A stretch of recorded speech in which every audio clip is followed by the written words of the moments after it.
Okay, let's pick our team then for the Champions League semi-final first leg with Villarreal. Alisson in goal. Rich, you can lead us on the back four. What are you thinking? Okay, we're with Trent at right back, Canate back in, as he seems to be a bit of a European fixture. I don't see that changing. Virgil van Dijk and goal scorer Andy Robertson. So no real surprises in the back four there. But yeah, Canate back in for Matip, following the trend of the previous rounds. Do you go along with that, Charlotte, or are you thinking other changes? Yeah, no, that's exactly what I was thinking.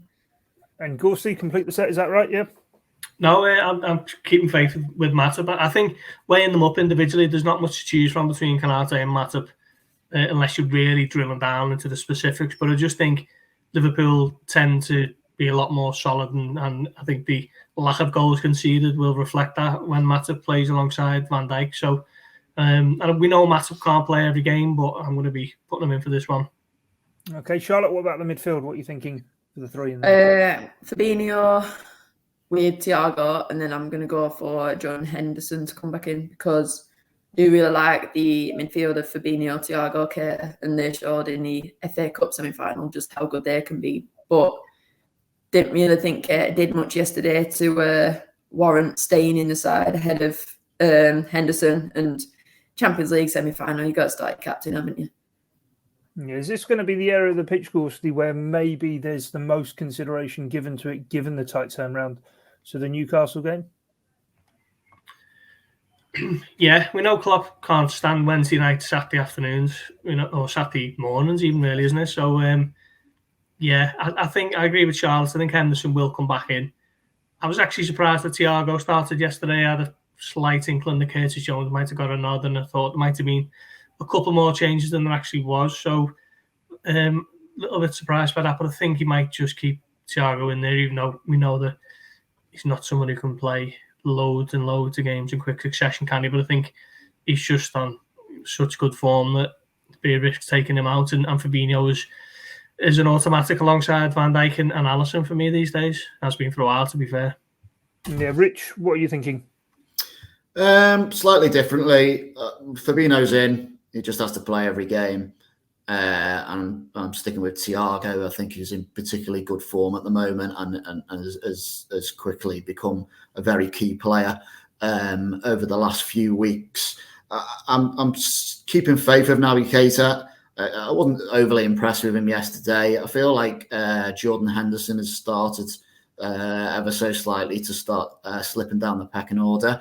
But I feel he may have a role to play against Newcastle. So I've kind of gone with the reverse, really. And Keita to play tomorrow and Henderson maybe to get a start on Saturday.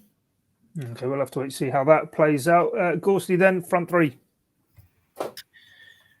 Well, we're assuming that Firmino's still carrying that foot injury and he's not going to be fit enough to start, I think he might recall Diaz actually and bring Jota out.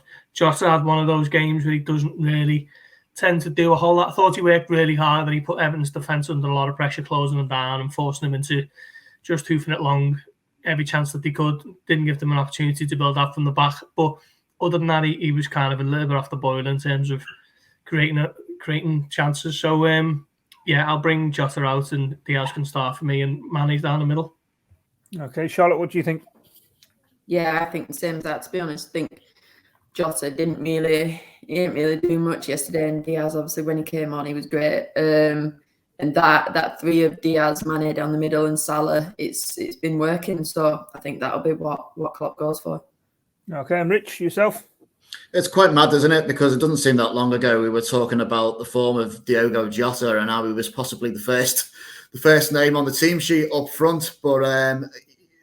Things move quickly in football, don't they? And I'd have to agree with Gorsty and Charlotte and say I think it's the same thing. I think Jota will miss out with Mane down the middle, Salah in his usual position, and the exciting Luis Diaz on the left-hand side, who again I feel, especially with a start, could be a player that really causes Villarreal the most problems on Wednesday evening.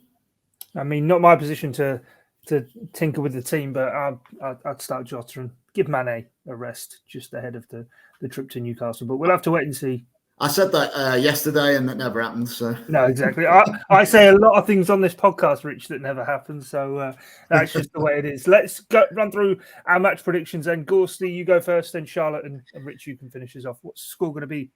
Yeah, it's a bit like the Benfica game where you kind of want to tempt fate and say get the first leg done and dusted, and you can rest easy for the second leg. But the semi-finals of the Champions League, I think that's asking a real, well, probably asking too much, isn't it? So I'd just be delighted with any kind of win. Let's say 2-0 Liverpool. Charlotte? I'm going to go 3-1 Liverpool. Okay, and Rich? I think Liverpool can keep a clean sheet. I feel like I'm tempting fate by offering a higher scoreline than 2. So I'm going to be humble. I'm going to say 2-0 Liverpool. 2-0 to the Reds. We'll have to wait and see how it does play out. Of course, plenty of build-up to come. Jurgen Klopp's press conference will come on Tuesday and the game itself on Wednesday. Stick across the Liverpool Echo and here on the Blood Red channel as well. As I say, plenty of build-up to come across our digital output. But from myself, Guy Clark, Paul Gorse, Charlotte Coates and Rich Garnett, thanks for your time and your company. It's bye for now.